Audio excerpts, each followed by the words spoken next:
there's some of this stuff that's just so important and personal that I was afraid I would get tongue-tied. So, anyway, I'll try not to read it, but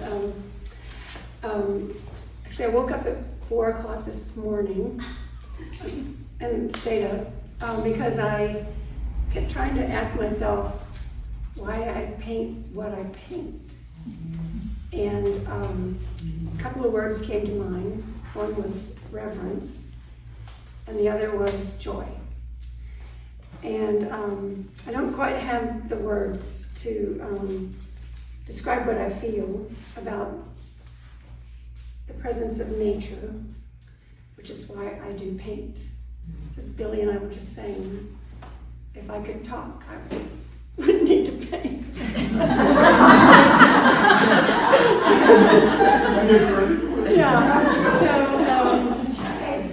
So I mean, what I want to say is that these works are my way of paying attention and kind of honoring to me what feels miraculous, what we see in nature, and try to translate that astonishment into something visible.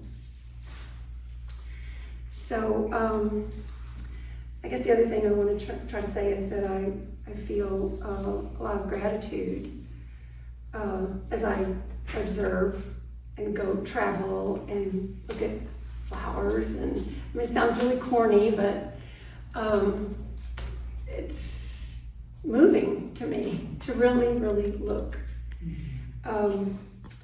So the subjects, I was going to pull down a painting with some mountains in it. Could you hand me that one? That Janet, right? Yeah, the one with the little. What was the shape?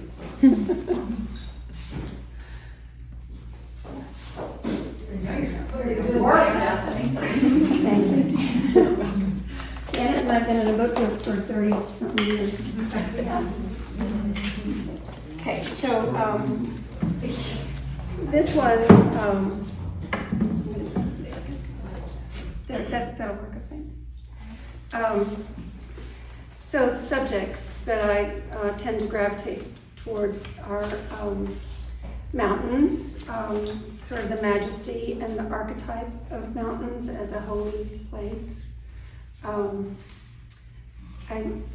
fascinated by views of vastness and vistas, the colors that you see. Sometimes you see sort of, if you look at photographs of Scottish landscapes and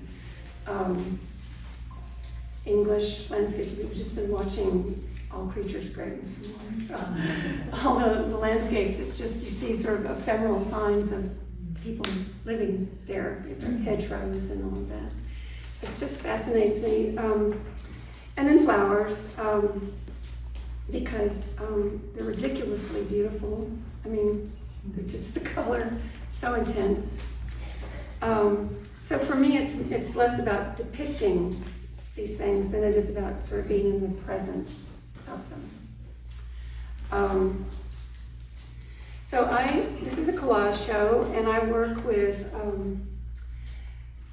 papers that, some of which I make. These are examples, and I was just going to pass them around for a minute if you want to look at them. There are days when I don't feel like painting it, and so I print paper. And I tend to kind of make piles of certain colors, thinking ahead, not knowing what I'm going to do, but thinking, I'm going to need some greens, and I'm going to need some earth colors, and I'm going to need some pops of bright colors for things in the landscape. So that's, they're done on a jelly plate. Does anybody know? A lot of people are using those now, and they're really fun. So I take these pieces of paper and I kind of try to patch together or almost sculpt the land and try to sort of reimagine my impressions, because these are not from photographs. There's no photograph. There's just a memory. And the physical process involves kind of responding intuitively to put down a piece of paper and then kind of look at the composition, try to sort of imagine what part of the landscape that might be, and then go from there. So it's almost like I wander around in the world that I'm creating in the painting, and looking for sort of sacred areas. And,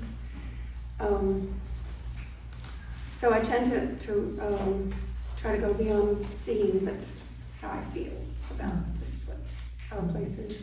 And as far as the flowers, just the fleeting beauty of them, their intensity of color.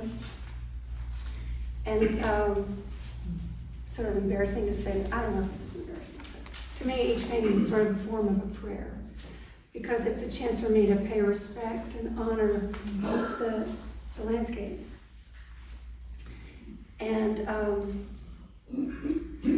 just wanted to mention that a couple of people, one of the sayings or quotes that I keep in mind is from Annie and Lamont, which is the prayers that are most important and kind of cover the territory are